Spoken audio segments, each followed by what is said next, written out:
Hi there, I'm Hannah Bowler, Senior Media Researcher for the Commissioner Index. I'm here today talking to David Royle from the Smithsonian Channel. David is EVP and Chief Programming Officer, and he heads up all development and commissioning for the Smithsonian, both UK and the US channels. So David, how are you doing? And firstly, how's quarantine in Washington?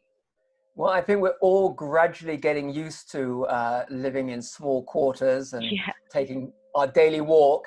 yeah, So it's a really odd time. I think one of the things that surprised certainly a lot of us at the Smithsonian Channel is just how busy we've remained. yeah. We're going from one conference call to another and furiously trying to keep up with all our work, and at the same time, of course, juggling family life. So it's a different way of working, and it has its own stresses.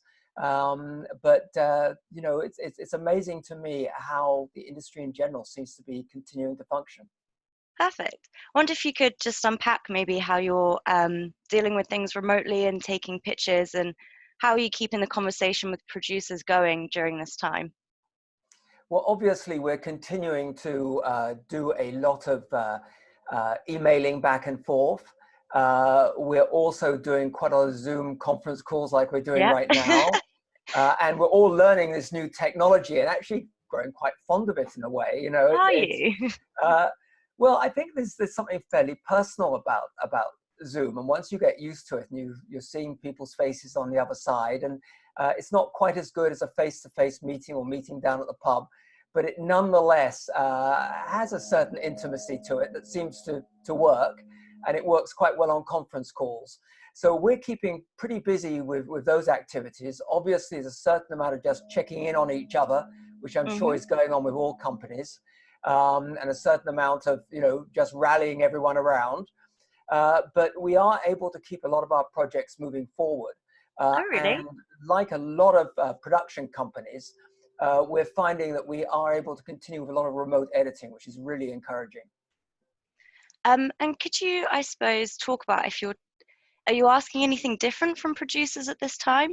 Kind of in a pitch capacity, is there any other way that they're submitting to you, or are you kind of scaling back a lot of things that you've asked from them? No, we're not scaling back at all at the Okay. moment. We still have our submissions portal at our website, Mm-hmm. smithsonianchannel.com, Oh, perfect. and that is where people should submit proposals. Okay. Our team is split up in one's in Virginia, one's in DC, another one's in Wisconsin. Okay. They've all gone to various homes, but they're working together every single day, and we are going through proposals. And in some ways, Nice. we may have a little bit more time to go through proposals and focus on projects because we're not traveling. So we're using that extra time to really bear down. Now, of course, there are projects that we can't fully move forward with because no one is able to do much shooting at the moment. Yeah. And that is restricting the type of projects that we know we can move forward with. But we are continuing to commission, Hmm. and we have new projects that I suspect that we will be commissioning within the next week or two. That's really encouraging to hear. That's it's great for the production community to know that you're still kind of hitting the ground running with things. So I guess, is there anything specifically that you're looking for that you can kind of do in a more fast turnaround? Or like you said, if you can't do as much shooting, is there any projects that lend themselves a bit better to working in this way? Yes, of course, archival-based Yeah. projects really do. So we've been looking at, we have a pretty big archive of our own. Okay. A number of the archive houses are still open, operating. And so we've been putting together packages of archival-based programs. We're lucky because the Smithsonian Channel has always done well with that. A lot of our most popular programs are things like Pacific War in Color or Britain in Color, and they're archival shows. So, or these archivally based shows. So we're able to continue doing with a very important genre for the success of the channel. But we're also doing some of our programming as well. So we're in fairly detailed conversations at the moment about a couple of coronavirus shows. Oh, okay. And both of them involve British production companies. One of them involves filmmakers abroad who have been locked up in their block of flats and have been using the time of being sequestered away to film what's going on in their lives, to catch Oh, vignettes wonderful. of their people in other flats on other floors. So they've effectively created an archive of what it's like to go through the coronavirus experience. And so we're looking for projects like that we can work on. That's quite a nice angle to go from a more kind of personal human story rather than just pure science. Are you also looking for the more scientific, here's We the are. history of corona and the background to the virus? Uh, yes, we are. And we're bringing back some of our own shows. We did Okay, a big program about a year ago on the great flu pandemic of okay, 1917, when millions and millions of people died. And so we've rebroadcast that. We have a program that we did a few years ago on polio, which is really a sort of uplifting show, because that again was a program where people were faced with going into what were then on lungs, okay. which were in a form of sort of respiratory at the time, and when children were being taken in large numbers. And at the end of it, in a relatively short period of time, Dr. Salk comes up with his polio vaccine and effectively saves the day and saves the lives of generations of children to come. So we have a number of programs that we've already made that focus on this sort of subject, and obviously they become more important to us at this time. Are they being a bit more rehashed? So you're going to talk about corona as well? Or they will just be rebroadcast in their original form? I think some stand as they are. Hmm. And I think there's an interest, particularly about how we've got through some of these hard times in the past. Yeah, These are not films about how everything went wrong. Things were that people were in a very dire situation, but through a lot of courage and a lot of hard work and ingenuity and brilliance on the behalf of some of the doctors and scientists, they came through. So I don't think you need to say anything more than that, really. People know what that's about. so I guess you're positioning it in more in a position of hope, and the stories of like, okay, this is going through it at the moment, but here's the light at the end of the tunnel, kind of shows. Yes, Yeah, I think, look, we like to, for Smithsonian Channel, it's always really important. I mean, accuracy is important, balance is important. We're not going to sugarcoat things. yeah. But, we do think that right now, looking at something, with in some detail and some seriousness, but nonetheless, showing the hope and hopefully the triumph is a public service, and is something that's worth doing. Perfect. Reminding people that we can get through hard times. Lovely. Thank you for that. I wondered if your commissioning strategy, if you're thinking it will be altered.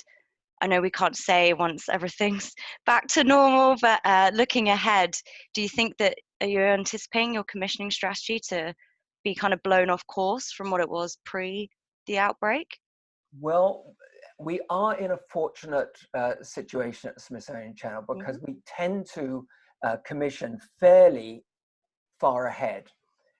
So we have a pretty full slate, Okay, and that's serving us very well. We've just had our uh, biggest month by far in the UK in terms of our ratings, increasing by double digits in March, and are really overtaking some very significant channels in the UK. And we're going to be able to keep that going in terms of at least the programming output. But we are continuing to look for new programs. As I said, we are hoping that we'll commission at least one coronavirus program that will be okay, on the air within hopefully a month or two, maybe even sooner. But we've just got a new program coming out next week, which comes from TVT Productions and Charles Thompson, which tells the story of the hunt for the Scharnhorst, the part of the German Grand Fleet from 1914 that was sunk by the okay. British off the Falkland Islands. And that program, we just completed the deal on that weeks ago. So we have new programs coming through the pipeline as we speak. We're also, like many broadcasters, continuing to look for acquisitions. Okay. Acquisitions have always been part of our mix. And then we have projects that, quite frankly, require at least a month or two of research to get them going. and we're working with a few production companies on those. What we don't want to do is fall too far behind. Now, we all know there are uncertainties. We don't know how long this could last. You know, it's easy to be, I say easy, but it's relatively easy to be optimistic right now that it won't last so long that we will fall behind. You know, we feel that we have several months of really hard work in front of us that we'd have to do anyway, that'll prepare us well for when the restrictions are lifted. Oh. Do you kind of see any positive kind of consequences that might come out of the pause on production, and kind of, I guess this is going to massively shape the industry for a long time, and is there anything that you're kind of seeing happening that could be a really great impact? That's the harder one to address in a way, Yeah. because you know, my heart really goes out particularly to freelancers, because I started my career for quite a long period of time as a freelancer. I have family who have been freelancers, and lots of friends who are freelancers, and I just know that a time like this is excruciatingly difficult, and that makes it sort of hard to, and I think it's Find it so early. fully rebound. Yeah. So and if you're a freelancer, it's tough enough going between jobs. So I do think that's a really hard thing. I think for us, we are, and we're small as a channel really, and we're relatively meager in what we're able to do. But I can tell you that we've had group meetings among our team saying, how do we support the people who have supported us over the last years? Can we come up with projects for them, development, research? You know, we can't do everything, but in some cases we are finding ways to throw a certain amount of work in different directions to people who we just want to make sure they can keep going, and we feel a sense of loyalty to them. And when I think of that, I think, well, you know, that is an opportunity. It's an opportunity for us maybe to show that we care about the community of people who work with us. And in the long run, I like to think when we all come out of this, they'll know that we were a channel that was supporting them too. So I do think there are opportunities, and I think that's true for all channels. That's fantastic. That's really wonderful to hear it put so eloquently. I was also just going to ask if you had any advice for the community, but I guess that kind of encapsulates it too. Well, I do think we've all got to rethink what we can do at the moment. And what I see in the UK production community in particular is enormous inventiveness in terms of production companies working out what they can still do. You know, I think we're going to probably see quite a lot of fixed rig productions Yeah. getting going in the next few weeks. I think we are going to see production companies going back into their own archives and saying, can they rejig, make new shows out of things they've done in the past? So I think that everyone, all of us, have to think about how we can create new, compelling television, yet working within the rather tough limitations that we've got. I'm doing we have a channel down in Brazil, and I'm doing a series of interviews for them because our first year anniversary in Brazil coming up. And I'm going to be filmed after this outside my house with a camera person who's going to be standing at least 6 foot away from me. Oh, wow. I'm not quite sure how the microphone is going to be working, but somehow we'll make it work. And I'm sure that's exactly what's happening all over the place. And certainly when you see the newscasters and the morning shows working from their homes, there's a roughness to it, but actually it's sort of compelling in its own way. I 100% agree, and it keeps everyone still watching, and it's kind of like once you strip it back, you really just want to see that person doing their bit and sharing their stories. So it works. It definitely works. Yeah, it does. Yeah. We'll get fed up with it eventually, but right now Yeah. it's got its own compelling quality. Yeah, 100%. I guess away from Corona, and just to kind of get back, I guess, to the Smithsonian and Smithsonian UK as well, which launched, was it early last year? We launched almost exactly a A year year ago. ago, yeah. So I wondered if maybe you could just kind of tell our audience, for anyone who's not completely aware of Smithsonian, kind of your programming mandate and the kind of shape of the channel. Yes, so we're a fairly unique channel because we are a partnership between CBS or Viacom CBS and with the Smithsonian Institution, which is the world's largest museum complex with 19 different museums and hundreds of scientists all around the world. And So we are nonfiction, we're all factual entertainment, and we do history, science, aviation, natural history, a little bit of art, a little bit of music, really anything within the factual area. We don't do politics because the Smithsonian is non-political, Okay. and we do a very limited amount of current affairs. Okay. Um, Particularly, we only really do current affairs if we feel we can add some understanding and some depth to the story. So we did a story, for instance, of the Malaysian plane that went down a couple of years ago. Oh yeah. Actually, more than a couple of years now. And in that case, we were able to bring in experts from the Air and Space Museum, who had particular expertise, among other things, in black boxes. Okay. We were able to tell the full story of what happened and analysis. We were able to add a depth of analysis that is not always easy to do. But the channel, we launched it a year ago in the UK, Hmm. and it has far exceeded anything we expected. I honestly thought we were coming into one of the toughest competitive nonfiction markets in the world. Wasn't sure how it was all going to work out. And we have been over the last year, I think, the fastest growing launch channel probably in the 2 or 3 years. Congratulations. We have surpassed a lot of channels now that have been in the market for 6, 10, 12 years, 15 years. And it's a real delight to see, and a matter of, I have to say, some pride for us that our program is breaking through. And the result of that is we've expanded our distribution. Okay. So we're now in, I think, 27 million homes. We're on Freeview, FreeSat, Sky, Virgin.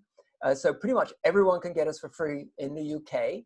We're also on My5, the My5 platform. And our friends at Viacom, CBS Oh in yeah. the UK have helped us to move up the dial. So we're becoming, we've got a way to go, but we feel we can become one of the stronger non-fiction channels in the UK market. And I think that's good news for the UK production community. We've commissioned a number of UK programs over the past year. Mystic Britain, that came from Blink, Britain in Colour, that came from Arrow, Big Cat, that came from Plimsoll, and they've all performed well. And as I said, next week, we've got The Lost Ships from TBT Productions, Oh yeah. I saw that come up. and so on and so forth. So we feel we can we've always worked with UK production companies. They've been hugely beneficial to the strength of our channel in the US. And we think they're our secret weapon in terms of establishing ourselves as a force in the UK. That's perfect. Well, thanks for the little summary there. That was wonderful. I don't suppose if you had anything else that you wanted to add before we kind of log off. No, I think that these are unsettling times for all of us, and I think television probably has a bigger role than ever Oh, before. 100%. And I do think that we have a resilient community. I think we have a community that's enormously imaginative and extremely determined. That's one of the characteristics of producers. And I feel sure that we will get through this, and that there will be a resurgence of television. In some ways, this is an opportunity, not one that we would wish on anyone, but our Yeah, audience figures for all channels are going up right now. It's a great chance for people to get to know our programming, and hopefully to love it and to find it interesting. So there are some opportunities here, and I see obviously a strong future ahead. perfect. Thank you.